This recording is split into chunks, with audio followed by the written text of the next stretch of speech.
No sokeria mä mittaan, tai pyrin ainakin mittaamaan aina ennen kuin mä syön. Ja sitten joskus, jos on sellainen olo, että nyt ei ole kaikki ihan kunnossa, niin sit mä mittaan. Ja sit yleensä se on ehkä vähän korkealla tai näin. Ja sit vaan pistää insuliiniin. Then with my own team. And how does this work out with your schoolwork? You have special hours, I should imagine, for that. Yes. Yeah.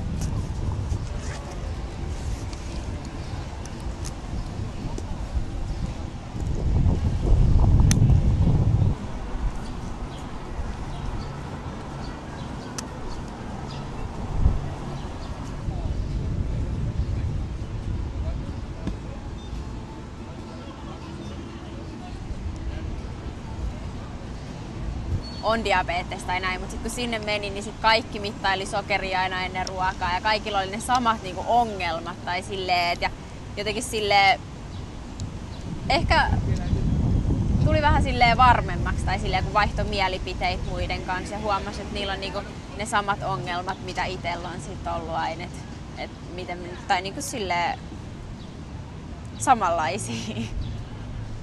We know that only a small proportion of those with genetic predisposition present with clinical disease. So that tells us that you need definitely something in addition to the genetic susceptibility. So the genes allows the development of disease, but they do not cause the development of disease. Okay.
The immune system is programmed during the first years of life.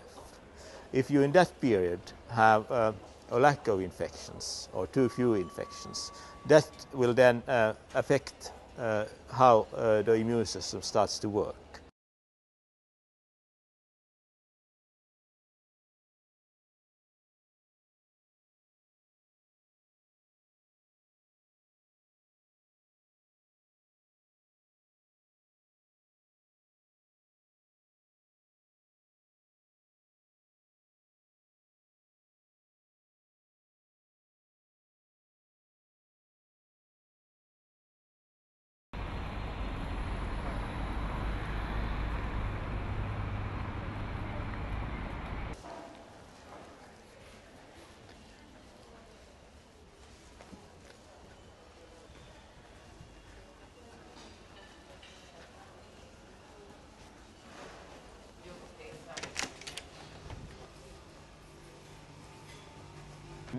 Näistähän tehdään muistaakseni myöskin ICA.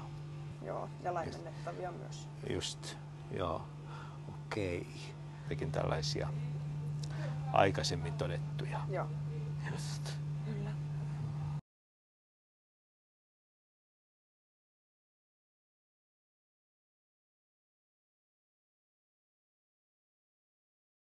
We are working in what we call a living laboratory. So Russian Karelia has a low standard of living, a relatively low standard of hygiene. Estonia is a country in rapid transition, and Finland represents in this context a country with a high standard of living and a high standard of hygiene. No, ei ole hyvä.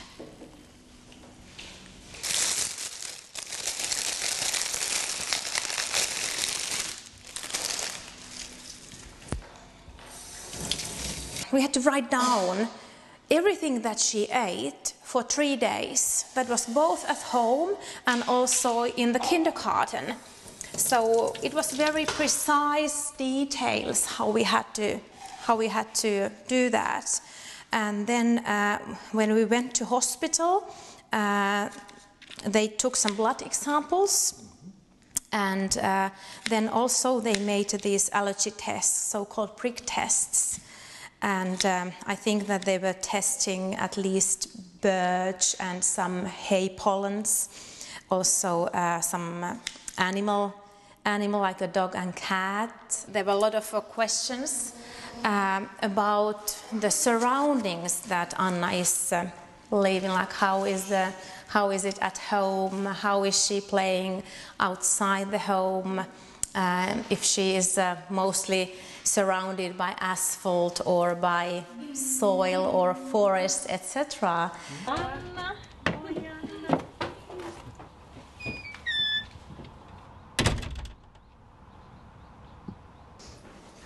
Voit sen pupun jättää vaikka siihen hyllylle, no, ei tule pupun painoa. Ei se haittaa.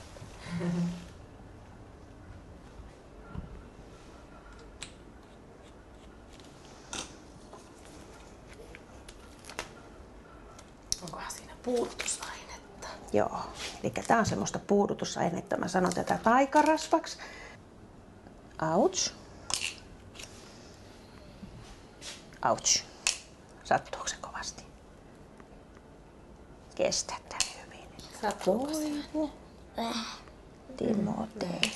Okei, eli se on tää. Ja se maitoproteiinit on. Joo, katsotaan, mulla on tässä näitä malleja. Niin.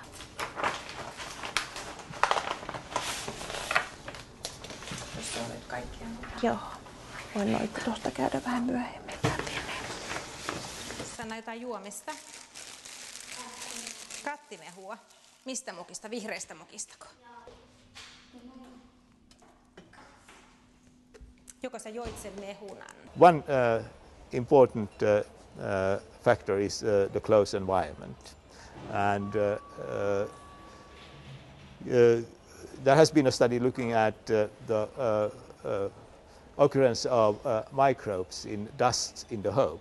And for example, in Finnish urban homes, you can't find any microbes in the home dust. Whereas if you go to rural areas or to Russian Karelia, you definitely have a lot of microbes. And for example, if you have a dog or another pet, that will introduce more microbes in the close environment. But in addition, I think that diet also play a role. How the food is prepared, for example. If you look at the diet in a modern society, such as Finland, so most of the food is commercially prepared. It's at least pre-prepared, which means that it's very sterile. It doesn't contain any microbes.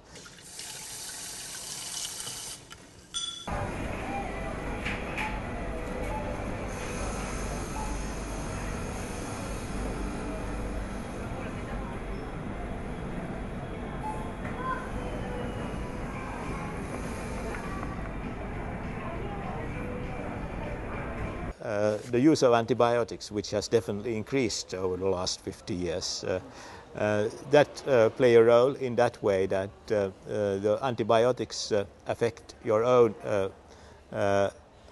bacterial flora in the gut. And it is known that the intestinal bacterial flora affects the immune system. Since actually the biggest organ, immune organ we have, that is in the wall of your intestine. So it's a very direct contact.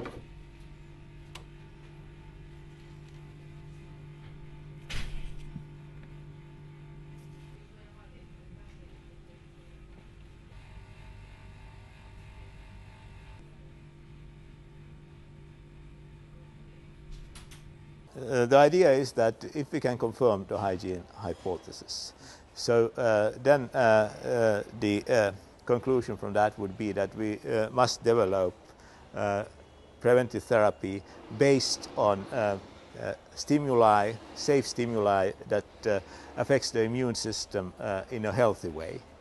And if we could identify specific bacteria, then that would definitely provide a possibility to then give such bacteria in a safe form, at least to risk individuals, perhaps to the whole population.